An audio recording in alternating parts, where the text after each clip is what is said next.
Hello friends, welcome to Sanvin kitchen. இன்றைக்கி நம்ம கிச்சனில் ரொம்பவே சிம்பிளான முறையில் கல்யாண வீட்டு ஸ்டைலில் டேஸ்டான ஒரு முட்டைக்கோஸ் பொரியல் எப்படி செய்யலான்றதை வாங்க பார்க்கலாம். ஒரு கடாயை சூடு பண்ணி அதில் 3 டீஸ்பூன் அளவுக்கு எண்ணெய் சேர்த்துக்கோங்க. இப்போ எண்ணெய் நல்லா சூடானதுக்கப்புறம் ஒரு அரை டீஸ்பூன் அளவுக்கு கடுகு சேர்த்து கடுகு நல்லா அந்த மாதிரி பொரிஞ்சதுக்கப்புறம் ஒரு 3 பச்சை மிளகாவை நீளமாக கட் பண்ணி சேர்த்துக்கோங்க.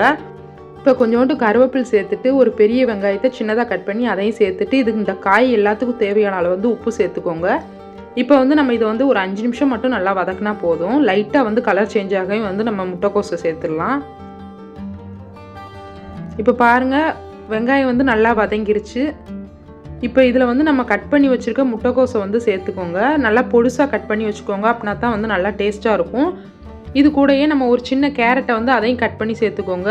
இதில் ஒரு 2 டீஸ்பூன் அளவுக்கு பாசிப்பருப்பை ஒரு 5 நிமிஷம் ஊற வச்சு அதையும் சேர்த்துக்கோங்க. இப்போ இது எல்லாமே நல்லா மிக்ஸ் ஆகணும்.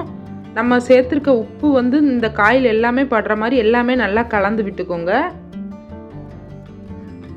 இப்போ இதை நம்ம மூடி போட்டு நல்லா வேக வச்சிடலாம். இதில் இருக்க தண்ணி எல்லாமே நல்லா வத்துற அளவுக்கு வேக வைக்கணும். நம்ம எக்ஸ்ட்ரா எதுவும் தண்ணியெலாம் ஊற்ற வேண்டாம். இப்போ மூடி போட்டு நம்ம நல்லா வேக வச்சாச்சு. வெந்துருச்சா அப்படின்றத பார்க்கலாம். பாருங்கள், இப்போ காய் நல்லா வெந்துருச்சு. இன்னும் அதில் கொஞ்சோண்டு தண்ணி இருக்குது. அந்த தண்ணி ஃபுல்லாமே நல்லா வத்துற அளவுக்கு இதை இன்னும் ஒரு 5 நிமிஷம் நம்ம மூடி போடாமல் வேக வச்சுக்கலாம்.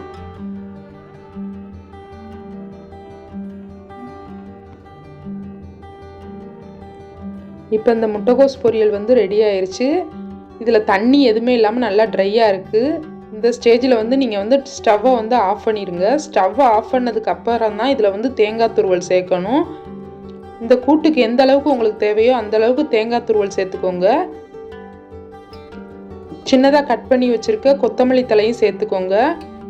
இப்போ ஸ்டவ்வை ஆஃப் பண்ணதுக்கப்புறம் நல்லா இதை மிக்ஸ் பண்ணிக்கோங்க. இந்த பொரியலுக்கு நீங்கள் தேங்காய் துருவலும் கொத்தமல்லியிலையும் ஸ்டவ்வை ஆஃப் பண்ணதுக்கப்புறம் சேர்த்திங்கன்னா ரொம்ப டேஸ்ட்டாக நல்லா மணமாக இருக்கும். இப்போ நல்லா இதை கிளறி விட்டுக்கோங்க. பாருங்கள், ரொம்ப சூப்பராக ரெடி ஆயிடுச்சு.